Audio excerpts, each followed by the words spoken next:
बिस्मिल्लाहिर्रहमानिर्रहीम।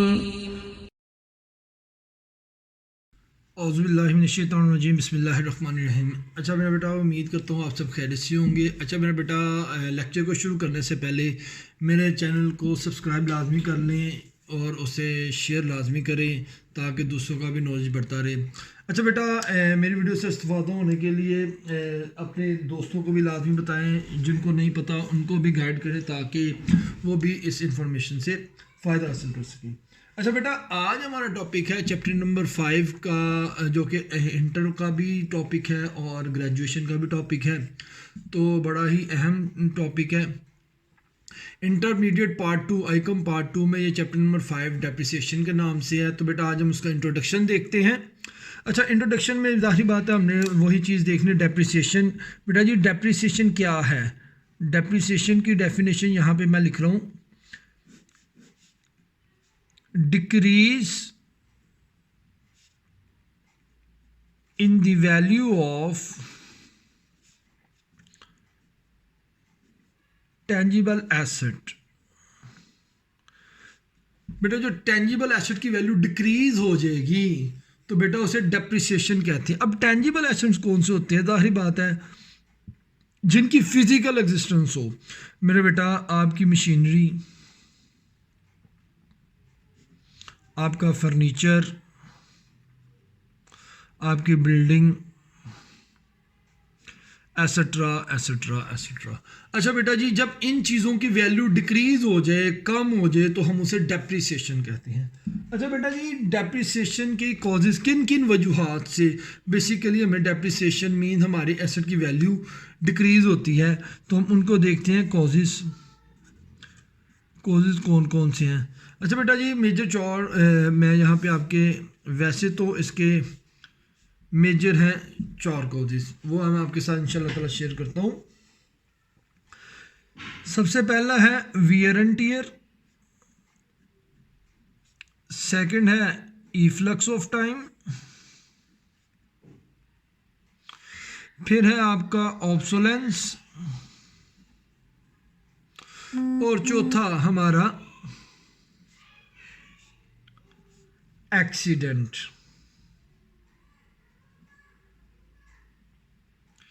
इन वजह से, इन वजूहात की बिना पे हमारे एसेट की वैल्यू डिक्रीज होती है।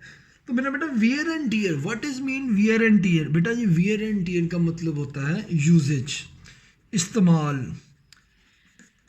बेटा आज आप आईफोन 15 प्रो मैक्स लेके आए हो, आईफोन 15 प्रो आज आपने लिया, तो मेरा बेटा आपने उसको 6 मंथ यूज़ किया, तो क्या उसकी वैल्यू कम होगी? वाई नॉट, क्यों नहीं सर, होगी। तो जब आप उसको यूज़ करने से उसकी वैल्यू को कम रिकॉर्ड कर रहे हो, यानी कि उसकी वैल्यू को कम जनरेट कर रहे हो कि मार्केट में मुझे पता है मैंने 6 माह यूज़ किया है, इसकी वैल्यू कम होगी, तो बेटा फिर वियर एंड टियर एक कॉजेज हो गई ना डेप्रिसिएशन को चार्ज करने की, मीन्स डेप्रिसिएशन को फाइंड आउट करने की या उसको वैल्यू को रिकॉर्ड करने की। तो बेटा अब दूसरे नंबर पे इफ्लक्स ऑफ टाइम। बेटा जी, what of time? Efflux of time means passage of time. इसका मतलब होता है पैसेज ऑफ टाइम।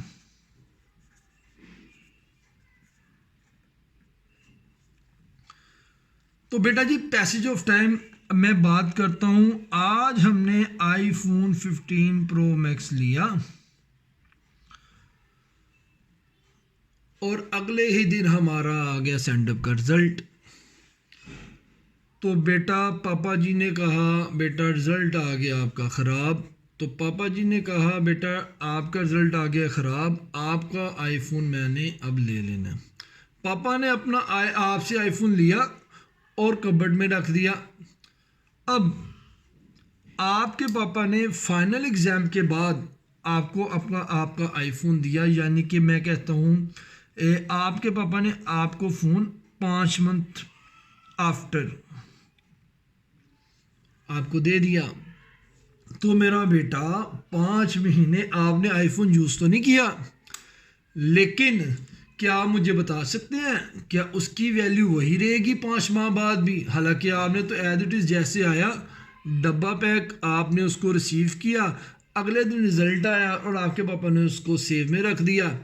तो जैसे ही आपका रिज़ल्ट अच्छा फाइनल एग्ज़ाम हुए तो आपके पापा ने उसको आपको रिटर्न कर दिया। तो मेरा बेटा इस दौरान आपके 5 माह गुजर गए, तो क्या उसके 5 माह बाद उसकी वैल्यू वही रहेगी? ऑब्वियसली नोट, क्योंकि आपने उस वक्त पैसेज ऑफ टाइम के साथ वो टेक्नोलॉजी तो पुरानी हो गई है। तो बेटा यही बात है कि आपने आईफोन को यूज़ नहीं किया लेकिन वक्त गुजरने के साथ साथ उसकी वैल्यू कम हो गई।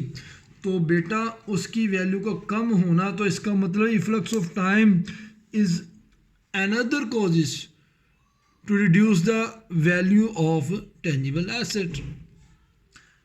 अच्छा बेटा थर्ड पे है हमारा ऑब्सोलेंस। अच्छा बेटा ऑब्सोलेंस बेसिकली हम यूज़ करते हैं टेक्नोलॉजी पे। नॉर्मली टेक्नोलॉजी की वैल्यू जब रिड्यूस होती है ना तो तब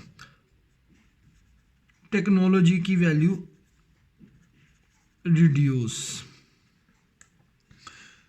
तो बेटा हम उसको ऑब्सोलेंस से लिखते हैं। अच्छा मेरे बेटे अब हमने आपने देखा होगा पहले जो पुराने पीसी थे, ज़ाहिर पर्सनल कंप्यूटर थे, उसमें हम विंडो 98 यूज़ करते थे, फिर विंडो एक्सपी आई। तो कुछ तो बच्चों ने तो ये विंडो 98 और विंडो एक्सपी को शायद सुना भी ना हो, उन्होंने बेसिकली विंडो 2000 की बात सुनी होगी। उसके बाद फिर ज़ाहिर बात है 2003 आई, 2010 आई।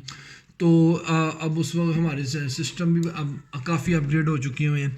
तो मेरा बेटा अब विंडो 98 और विंडो एक्सपी की बात कोई भी नहीं करता। इसका मतलब ये हो गया कि हमारी जब नई टेक्नोलॉजी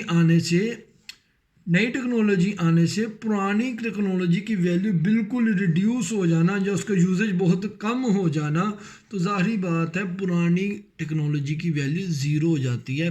तो हम ये कह सकते हैं कि जब एक ऐसे नई for the overcome of new technology old technology become obsolete. नई टेक्नोलॉजी आने से पुरानी टेक्नोलॉजी ऑब्सलीट हो जाए तो इसका मतलब ये कि उसकी वैल्यू ख़त्म हो गई है मार्केट में, तो हम बेटा उसको ऑब्सोलेंस के नाम से लिखते हैं। इसका मतलब ये हो गया this is another reason to reduce the value of tangible asset. अच्छा जी बेटा नेक्स्ट आ गया जी एक्सीडेंट। अब मेरा बेटा एक्सीडेंट ज़ाहिर बात है हम इसको मान के तो नहीं चले लेकिन हम इसको इग्नोर भी नहीं कर सकते। जैसे हम कह सकते हैं कि हमारी मशीनरी का एक्सीडेंट हो गया, ऐसे तो नहीं होता कि मशीनरी घड़ी घड़ी एक्सीडेंट, हाँ लेकिन हम इनको इग्नोर इसलिए नहीं कर सकते खुदा न खास्ता फ्लड आ जाए, अर्थक्वेक आ जाए, तो इन चीज़ों से हमारी मशीनरी हमारी बिल्डिंग डैमेज तो होती है। तो बेटा जी इस वजह से इनकी वजह से हमारे एसेट की वैल्यू डिक्रीज हो जाती है। This is another causes of charge depreciation. अच्छा बेटा अब अदर रिलेटेड टर्म्स हम थोड़ा सा डिस्कस कर लेते हैं। अदर रिलेटेड टर्म्स कौन कौन सी हैं उनको देख लेते हैं और उनकी डेफिनेशन के साथ मैं आपको गाइड कर देता हूँ। एक तो बेटा जी हमने पढ़ी डिप्रिसिएशन पढ़ी, दूसरी हमने पढ़नी है डेप्लीशन, तीसरी आपकी आ जाएगी जी ऑब्सोलेंस, चौथी आपकी आ जाएगी जी amortisation.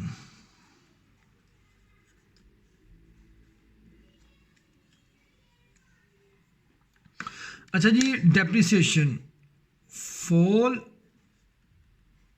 In the value of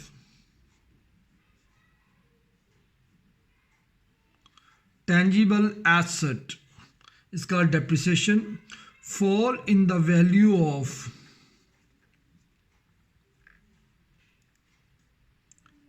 natural sources या वेस्टिंग एसेट्स।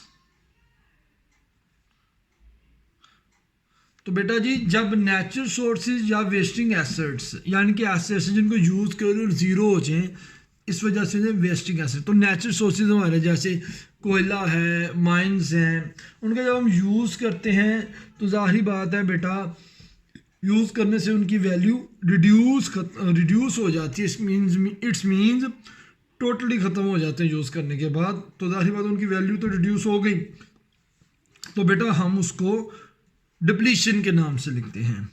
कहता fall in the value of technology. मेरा बेटा जब टेक्नोलॉजी की वैल्यू रिड्यूस होगी तो हम उसे ऑब्सोलेंस के नाम से लिखते हैं।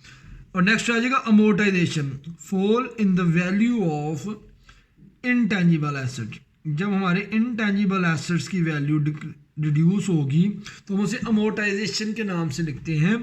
टेंजिबल एसेट जिनकी फिजिकल एग्जिस्टेंस, इनटेंजिबल जिनकी फिजिकल एग्जिस्टेंस ना हो, like goodwill, copyright, patent, trademark etcetera. तो बेटा जी ये अदर रिलेटेड टर्म्स थी। अब हम डेप्रिसिएशन के बेसिकली मेथड की तरफ चलते हैं। डेप्रिसिएशंस के कितने मेथड हैं?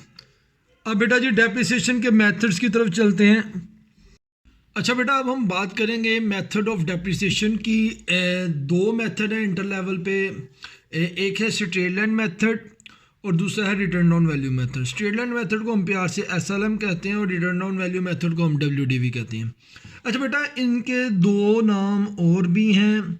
स्ट्रेट लाइन मेथड को बेसिकली हम फिक्स्ड इंस्टॉलमेंट मेथड के नाम से भी जानते हैं और वो सवाल में ये मेथड की मीन्स नेम यूज़ करता है।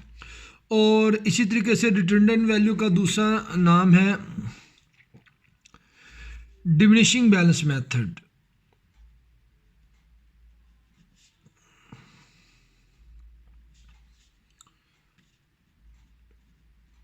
और इसी तरीके से एक और दफ़ा हम इसको बेसिकली जानते हैं, एक नाम और है इसका भी, और इसी तरीके एक नाम और है इसका भी। फिक्स इंस्टॉलमेंट मेथड का जो तीसरा नाम है ओरिजिनल कॉस्ट मेथड। और मेरे बेटे इसका है रिड्यूसिंग बैलेंस मेथड। वो सवाल में यानी कि अगर बात करूं स्ट्रेट लाइन बोल ले तो या फिक्स बोल ले, ओरिजिनल बोल ले, तो मीन्स ये एक ही मेथड है। रिटर्न डाउन वैल्यू मेथड बोल ले, डिमिनिशिंग बैलेंस मेथड बोले और रिड्यूसिंग बैलेंस मेथड बोले तो ये एक दूसरा है। मीन्स ये दो ही हैं। अब इस हवाले से हम इनकी थोड़े से फीचर डिस्कस कर लेते हैं। अच्छा बेटा स्ट्रेट लाइन मेथड में हम हर साल डेप्रिसिएशन जो है वो चार्ज करते हैं कॉस्ट वैल्यू पे। हम कॉस्ट वैल्यू पे हर साल डेप्रिसिएशन चार्ज करते हैं। और मेरे बेटे हर साल जो डेप्रिसिएशन का अमाउंट आता है बेटा जी स्ट्रेट लाइन मेथड में हर साल डेप्रिसिएशन का अमाउंट सेम आता है। और बेटा जी रिटर्न डाउन वैल्यू में हम बेसिकली जो डेप्रिसिएशन चार्ज करते हैं वो रिड्यूसिंग वैल्यू में रिटर्न डाउन वैल्यू पे चार्ज करते हैं। तो जब हम क्वेश्चन सॉल्व करेंगे तो उसमें हम रिटर्न डाउन वैल्यू को हम डिस्कस करेंगे, ठीक है। और यहाँ पे बेटा जो डेप्रिसिएशन का अमाउंट है रिटर्न डाउन वैल्यू में और डेप्रिसिएशन का अमाउंट है मेरा बेटा वो डिफरेंट आता है, सेम नहीं आता। अच्छा बेटा एक तो ये चीज़ होगी। दूसरा बेटा जी डेप्रिसिएशन मेथड को मीन स्ट्रेट लाइन मेथड को हल करने के लिए फर्दर दो चीज़ें दरकार होती हैं। क्वेश्चन टू टाइप का होता है। एक तो वो होता है जिसमें क्वेश्चन में उसने आपको परसेंटेज गिवन होगा और दूसरा बेटा जी वो है जिसमें क्वेश्चन में परसेंटेज गिवन नहीं होगा। बेटा जी जिसमें तो परसेंटेज गिवन होगा एज इट इज़ हम उसको रिकॉर्ड कर लेंगे और जिसमें परसेंटेज नहीं गिवन होगा बेटा हम उसमें बेसिकली फॉर्मूला यूज़ करेंगे। सबसे अहम बात मैं आपको गाइड कर दूं मेरे बेटा, अगर पेपर में परसेंटेज और फॉर्मूला दोनों से क्वेश्चन पूछा जाए तो आपने फॉर्मूला को प्रेफर करना है, ठीक है मेरे बेटे। तो फॉर्मूला क्या है? फॉर्मूला मैं आपको यहाँ पे लिख देता हूँ। फॉर्मूला है डेप्रिसिएशन वैल्यू को आपने जब चार्ज करना है तो उसका फॉर्मूला है कॉस्ट वैल्यू जितने भी आपने एसेट खरीदा है minus scrap value divided by estimated life of an asset. ये बेटा तीनों चीज़ें क्वेश्चन में गिवन होंगी। कॉस्ट वैल्यू जितने का आपने एसेट लिया, स्क्रैप वैल्यू कितने का आप उसको यूज़ करने के बाद बेच देते हैं, और आपने कितने साल एसेट को यूज़ किया। This is estimated life of an asset. अच्छा बेटा जी, यहाँ पे अगर बात करूँ, यहाँ पे सिर्फ क्वेश्चन आपको परसेंटेज से पूछा जाएगा, परसेंटेज गिवन होगी। ठीक है मेरे बेटा। अब मैं आपको यहाँ पे गाइड करता चलूँ। स्क्रैप वैल्यू के मेरे बेटे ऐसी वैल्यू जिस वैल्यू पे आप एसेट को यूज़ करने के बाद बेच देते हैं, that is known as scrap value. Scrap value के जो 2-3 नाम और भी हैं। Scrap value also known as breakup value, इसको ब्रेकअप वैल्यू भी कहते हैं, also known as salvage value, इसको साल्वेज वैल्यू भी कहते हैं। अच्छा बेटा, साल्वेज वैल्यू के बाद इसे हम एक और नाम है रेजिडुअल वैल्यू, रेजिडुअल वैल्यू के नाम से भी जानते हैं। तो बेटा ये 4 नाम है स्क्रैप वैल्यू के। बेसिकली फर्दर 3 नाम है, ब्रेकअप वैल्यू, साल्वेज वैल्यू और रेजिडुअल वैल्यू। उम्मीद करता हूँ आपको मेरा लेक्चर पसंद आया होगा। बेटा जी हमारे चैनल को लाइक, शेयर और सब्सक्राइब लाजमी कीजिएगा ताकि हमारे साथ बने रहें, इसी तरीके से इंफॉर्मेटिव वीडियो आप तक पहुँच रहे। थैंक यू वेरी मच जी। अस्सलाम वालेकुम।